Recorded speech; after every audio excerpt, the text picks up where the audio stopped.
प्राचीन समय की बात है कि नैमिसारण क्षेत्र में सोनक आदि ऋषियों ने अनेक महर्षियों के साथ 7,000 वर्ष प्रयत्न चलने वाले यज्ञ को प्रारंभ किया था, जिससे उन्हें स्वर्ग की प्राप्ति हो सके।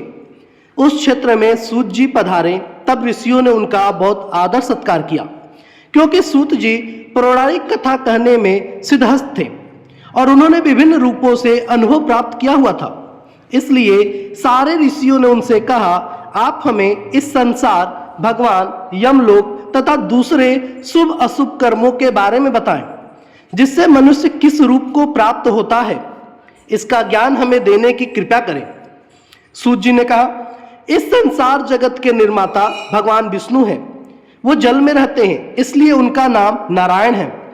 वह लक्ष्मी जी के पति हैं। भगवान विष्णु ने हर युग में भिन्न भिन्न अवतार धारण करके पृथ्वी पर जन्म लिया है, ताकि वह धर्म का नाश कर सके और पृथ्वी की रक्षा कर सके। भगवान विष्णु ने राम का अवतार लिया और लंका के राजा रावण का वध करके अधर्म को खत्म किया। उन्होंने नरसिंह रूप में राजा हिरण्यकश्यप का वध करके भक्त प्रहलाद एवं दूसरे प्रजा की रक्षा की। भगवान विष्णु ने वराह रूप में अवतार लिया ताकि पृथ्वी का उद्धार कर सके। फिर मत्स्य रूप में अवतार लिया। वेद व्यास जी भगवान विष्णु के ही अंश हैं। वेद व्यास जी ने यह पुराणों की रचना की है। कहा जाता है कि एक सर्वोत्तम वृक्ष भगवान विष्णु है। उसकी दृढ़ मूल्य धर्म है। उसकी शाखाएं वेद है। उस वृक्ष के फूल रूप में यज्ञ को माना गया है और फल के रूप में मोक्ष को माना गया है। वह सर्वोत्तम वृक्ष रूपी भगवान विष्णु ही सारे फल और मोक्ष को देते हैं। एक समय पर पार्वती जी ने भगवान शिव से पूछा था, आप खुद ही एक भगवान हैं, इस संसार के रचयिता हैं, तो आप किसका ध्यान करते रहते हैं? यह सुनकर भगवान शिव ने कहा, मैं देवों और ऋषियों का ध्यान करता हूं, उसमें विष्णु ही श्रेष्ठ हैं। इस संसार में परम ब्रह्म भगवान नारायण विष्णु हैं और उन्हीं का चिंतन करता हूं। भगवान विष्णु ही अनेक रूप में अवतार लेने वाले परम ब्रह्म हैं। भगवान विष्णु ही अनेक रूप में पृथ्वी पर अवतार लेकर अधर्म का नाश करके धर्म की स्थापना करते हैं। इस प्रकार भगवान शिव ने पार्वती जी को भगवान विष्णु की महिमा बताई थी। तब ऋषियों को दूसरी बातें जानने की उत्सुकता हुई। ऋषियों ने सूत जी से कहा, हे प्रभु, आपने भगवान विष्णु के श्रेष्ठता के बारे में हमें जो भी ज्ञान दिया वो अत्यंत भयमुक्त करने वाला ज्ञान है। इसके अतिरिक्त आप हमें यह बताइए कि इस सृष्टि में आने के बाद भोगने वाले दुख और कष्ट को नाश कैसे किया जा सकता है। कृपया करके इसका उपाय हमें बताइए। आपके पास इस लोक एवं परलोक के दुखों का निवारण करने का ज्ञान है। हम यह जानना चाहते हैं कि यमराज के मार्ग पर पहुंचने में मनुष्य को किस प्रकार की मुसीबतों का सामना करना पड़ता है। सूत जी ने कहा, एक समय एक गरुड़ जी ने भी ऐसा प्रश्न भगवान श्री विष्णु से किए थे। उस समय भगवान ने जो भी ज्ञान दिया था वो ज्ञान मैं आप लोगों को दूंगा। यम का मार्ग बहुत कष्ट वाला है, किंतु आप अगर अपने कल्याण के लिए यह जानना चाहते हैं तो मैं आप लोगों को इसके बारे में बताता हूं। गरुड़ जी ने जब भगवान विष्णु से पूछा था कि आपके नाम की आराधना करना तो अत्यंत सरल है, आपकी भक्ति करने के उपरांत भी मनुष्य नरक में क्यों जाता है? आपकी भक्ति के भिन्न भिन्न मार्ग और गतियां हैं, फिर भी मनुष्य जब आपकी भक्ति से वंचित रह जाता है तो उसे यह दुर्गम मार्ग कैसे मिलता है और इसके कष्ट क्या हो सकते हैं? पाप करने वाले पापियों की किस प्रकार दुर्गति होती है और किस रूप में उनको नरक मिलता है? आप मुझे कृपया करके बताएं। ऐसा पूछने पर भगवान विष्णु ने गरुड़ जी को कहा, हे गरुड़, मैं तुम्हें यम के मार्ग का ज्ञान देता हूं। इसी मार्ग से पापी लोग यमलोक को प्राप्त करते हैं। इसका वर्णन अत्यंत भयानक है। जो मनुष्य उग्र स्वभाव के होते हैं, धन और मर्यादा का ज्ञान जिसमें नहीं है, जिनको संसार में मोह माया है, वो मनुष्य अपवित्र होते हैं और वही नरक लोक में जाते हैं। दानवीर मनुष्य मोक्ष को प्राप्त करते हैं और पापी लोग कष्टपूर्वक यम की पीड़ा भोगते हुए नरक में जाते हैं। दुष्ट और पापी लोगों को इस संसार में किस प्रकार के दुख मिलते हैं, उनकी मृत्यु किस प्रकार होती है, उसका ज्ञान मैं तुम्हें देता हूं। इस संसार में जब मनुष्य जन्म लेता ही है तब वह अपने पूर्व जन्म के कर्मों के हिसाब से इस जन्म में शुभ अशुभ फल भोगता है। बुरे कर्मों के प्रभाव से व्यक्ति को रोग हो जाता है। परेशानियां और रोग से पीड़ित वह व्यक्ति निराश हो जाता है। व्यक्ति कितना भी बलवान हो, युवावस्था में हो, उसके पत्नी पुत्र होने के बावजूद वह अचानक से भयभीत होने लगता है। काल उसको घेर लेता है। वृद्धावस्था में व्यक्ति को मृत्यु के समान रहना पड़ता है। घर के लोगों के द्वारा अपमानित होता है और अपमानजनक आहार लेता है। आहार लेने की शक्ति कम हो जाती है और इसकी वजह से चलने फिरने की शक्ति भी कम हो जाती है।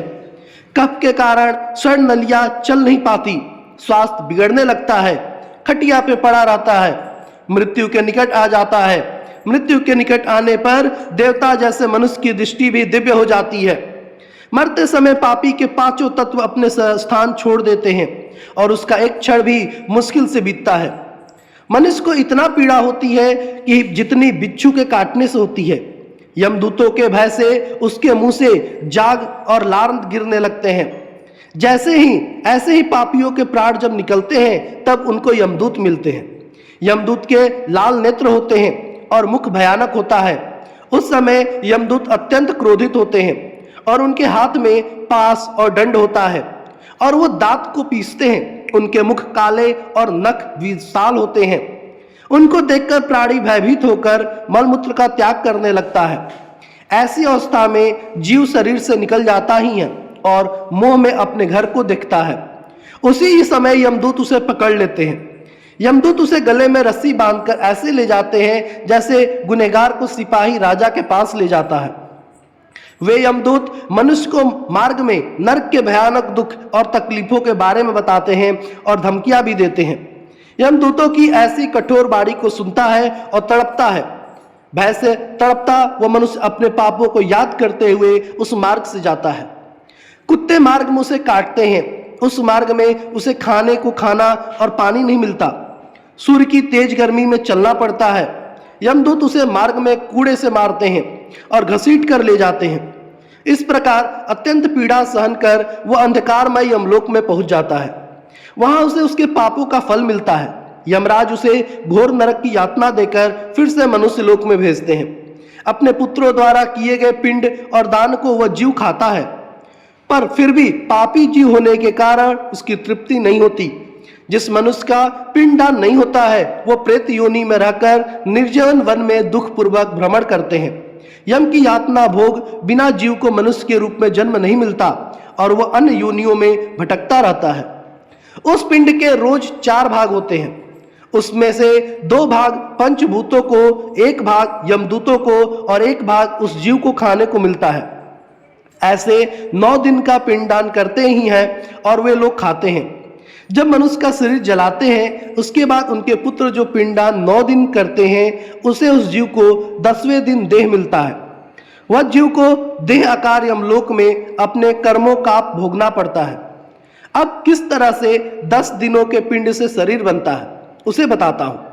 पहले दिन के पिंड से सिर, दूसरे दिन से गर्दन, कंधा, तीसरे दिन से हृदय, चौथे दिन के पिंड से पीठ, 5वें से दिन से नाभि, 6ठे दिन कमर, गुद्दा, लिंग, भय और मांस, केन पिंड आदि बनते हैं। 7वें दिन हड्डी और 8वें 9वें दिन जांघ और पैर। 10वें दिन के पिंड से इस शरीर में मुख, सुधा, त्रिषा की उत्पत्ति होती है। इस तरह पिंड से शरीर उत्पन्न होता है और फिर 11वें और 12वें दिन के श्राद्ध में 2 दिन तक भोजन करता है। 13वें दिन वह जीव यमदूतों से बंधा हुआ अकेला संसार में आता है। हे गरुड़, बैतरनी को छोड़कर केवल यमलोक 86,000 योजन विस्तृत है। अब इस जीवन में रोज 24 घंटों में क्रमशः 2, 4, 7 योजन यानी 247 योजन यमदूतों के संग निरंतर चलना पड़ता है। चलने वाले इस मार्ग के अंत में 16 ग्राम पड़ते हैं। उनको पार करके धर्मराज के नगर में वो पापी जीव पहुंच पाता है। उन सब नगर के नाम कुछ इस प्रकार है: सौम्यपुर, सोरीपुर, नगेंद्र भवन, गंधर्व, शैलागम, कोंच, कुरपुर, विचित्र भवन, दुर्म, खद, नानकंदमपुरम, स्तुप्त भव, रुद्रनगर, पर्योवर्षण, सितध्य, बहुभीति के नाम से जाने जाते हैं। इसके बाद यमपुर है। यमपुर में लोग यमलोक में जाने वाला मनुष्य अत्यंत पीड़ा भोगता है और अपने कर्मों को याद करते हुए पीड़ित होता रहता है। अपने कर्मों के विषय में चिंतन करता हुआ अनेक दुख भोगता है। इस पर भी यदि वो दोबारा जन्म प्राप्त करता है तब उसी प्रकार भगवान को भूलकर कर्म करता है। यदि आपको हमारी ये स्टोरी पसंद आई तो वीडियो को लाइक करें, शेयर करें और चैनल को सब्सक्राइब करना ना